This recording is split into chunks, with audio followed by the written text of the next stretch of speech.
All right, sir, you're Ernest Sinnett Sr. Here. And Mr. Sinnett was previously in court and entered a pleas of not true to counts 1 and 2 in a motion to revoke probation. And so, Ms. French, does the state have witness with regard to those counts? Yes, Your Honor, we do. The state would call Sarah Simon. Good morning, Ms. Simon. Please raise your right hand. Do you swear or affirm the testimony you're going to give in this hearing will be the truth, the whole truth, and nothing but the truth? Thank you. You may proceed. Thank you, Your Honor. Ms. Simon, are you employed with the Jefferson County Adult Probation Office? Okay. And in what capacity is that? I'm a probation officer and I supervise the sex offender caseload.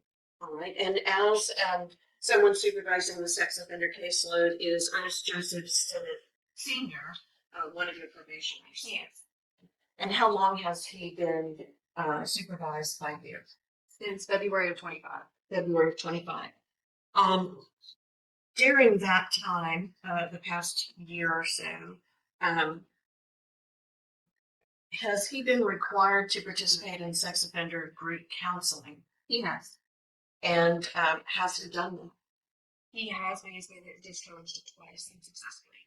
And can you tell the court why he was discharged twice unsuccessfully?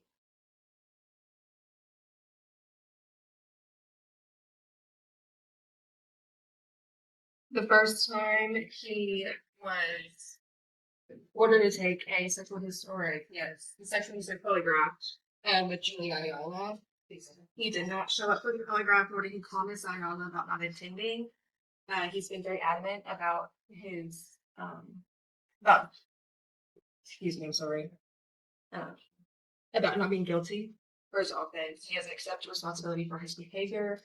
So he was ordered to attend with Mr. Simon, and Mr. Sinnett was aware that he was going to have to take another polygraph with Mr. Simon as well. I advised him to set aside funds for that polygraph since he could not afford it with Ms. Ayala, and he did not do that with Mr. Simon. He was discharged for continuing to deny responsibility for his offense behavior and did not adhere to his financial obligation for treatment services.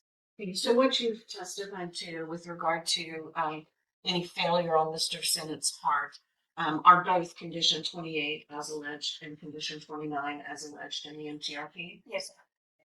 And just to be clear, is Mr. Sinnett here in the court today? Yes. And can you identify him by an article of clothing he's wearing for the court? He's wearing a black suit. I asked that the court, I'm sorry, I just drew a blank. He's already. I've already asked him his name, and he Okay. has stated that he is, in fact, Mr. Ernest Sinnett Sr. Okay. This is a 10-year probation term. Is that correct? Deferred? Yes, sir. And did you prepare the PSI? And ask the court to take judicial notice of the PSI? I will do that. In the PSI, you talk about Mr. Sinnett denying this offense and refusing to accept responsibility, correct? Yes, ma'am. But yet he's on probation because he pled guilty, Correct. to this offense. Yes. And are you aware that he also had one case dismissed as part of his plea negotiations? Yes. And that would have been 21-37108. Yes, ma'am. So initially, he was charged with indecency with a child by contact, or in 2 cases, same victim, not just one. I'm an objection. That's relevant because it's been dismissed. It should have been part of this. It was part of the original plea agreement. That's overruled.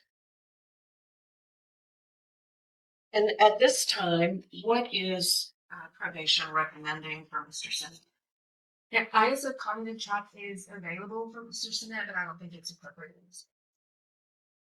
I'll pass the witness, Your Honor. Thank you. Any questions? Yes, so he actually attended the program, correct? He did. And he was kicked out, and you or whoever knew he had an issue with funds to pay for the polygraph, correct? Yes, he did receive reduced rate of charge with Mr. Simon. He went from $30 to $15. He worked with his budget. But it is true that Mr. Sinnett said, I don't have the funds and I can't afford to pay him. He did. And that's ultimately why he was kicked out of the program. He didn't pay it. And didn't take the polygraph. Yes. No further questions, Judge. Just a couple, Your Honor. Sure, go ahead. Ms. Simon, is it a requirement of Mr. Sennett's probation that he maintain employment? Yes, ma'am, but Mr. Sinnott does receive disability. Okay. Pass the witness. No other questions. Do you know how much the disability is a month?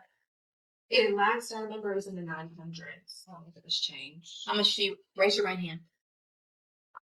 You swear affirm the testimony you're going to give in this hearing will be the truth, the whole truth, and nothing but the truth. All right. How much do you receive in disability a month? $1,064. Okay. And where do you live? I live out on apartment. Who pays for that apartment? $235 a $235. So you get housing. month. Section 8. Section 8. So your part of it is $235. Uh, Your part is $235 of the rent. yeah, Okay. And do you also get SNAP benefits or food stamps? $50 a month. Okay. Any other benefits that you receive? Do you have a vehicle? Yeah, I'm paying $410 on my car note. And are you married? No, Do you live with someone else? I live in my own apartment. Nobody lives with you? No, Are the electricity and all of that, is that paid for through the apartment or do you pay any of I that? pay the light bill. How much is that about a month? It runs there is like $70 to $80 a month.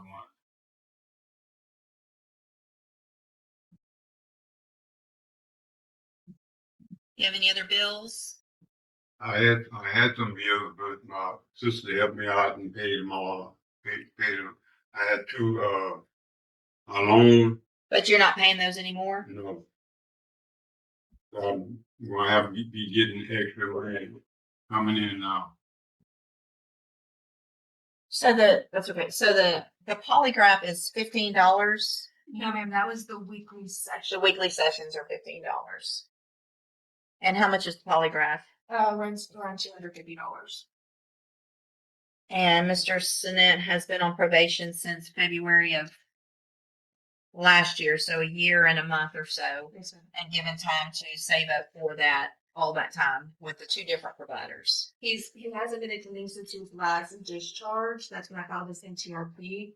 But whenever he discharged from his IOLA, I told him to set the funds aside and communicate that with Mr. Simon so he could pay for the one. Okay.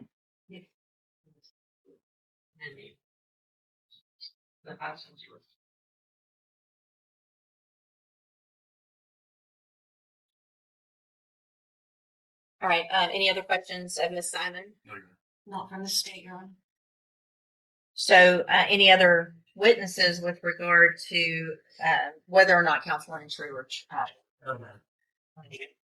no other witnesses? So, based on that information and testimony by Ms. Simon, I am going to find counts 1 and 2 true and that motion to revoke unadjudicated probation. I've also we have the updated report. Has everyone had an opportunity to review that report? Yes, Your Honor. Are there any additions or corrections to that report? Not from the state.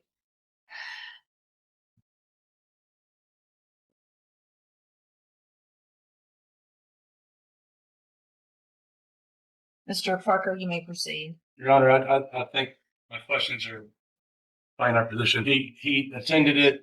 It's what he's relayed to me is it's always been an issue with money that he couldn't afford to pay for the polygraph. He thought it was $300 and he just couldn't afford it. And I think he'd like to address the court judge.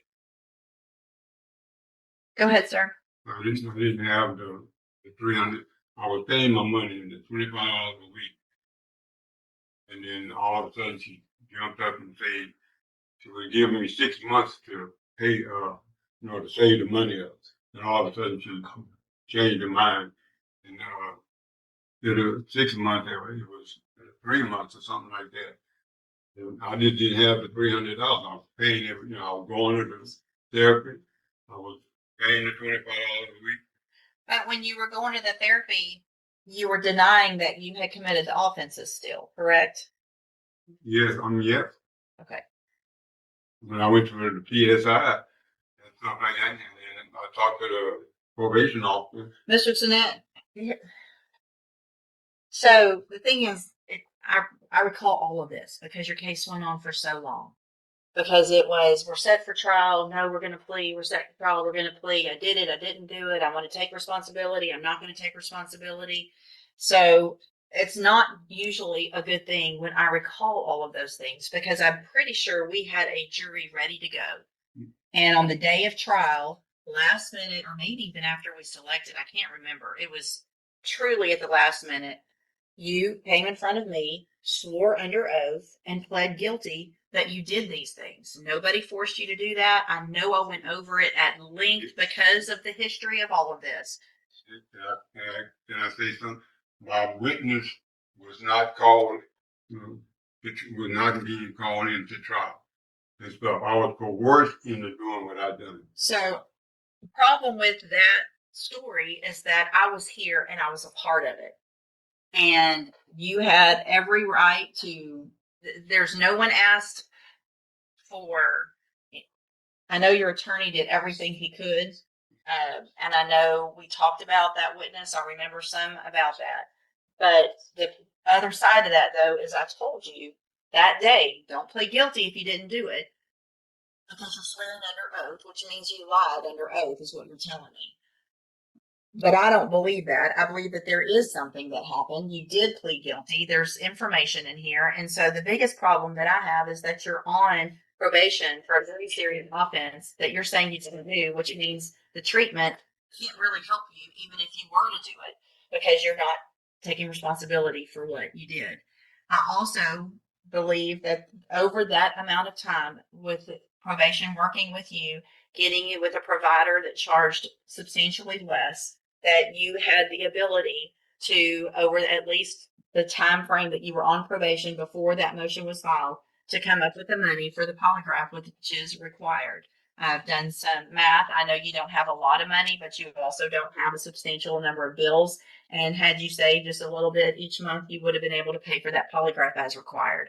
Anything else, Mr. Parker? Nothing else, sir. They gave me, Hang on. they gave me 6 months, to save my money and stuff like that. Right. And then all of a sudden she changed it. The 3 months.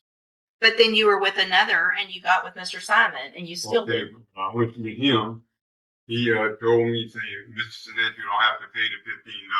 Go ahead and save the money for your lie detector test. Then all of a sudden he changed his mind and told me that he wanted me to pay the money for the $15. So, but see, Mr. Sinet, what you're saying is, again, you're putting responsibility on other people. I find it hard to believe that they both just lied to you. That both of these doctors just lied and said, I'm going to give you this. And then all of a sudden they said, nope, never mind. I'm going to kick you out.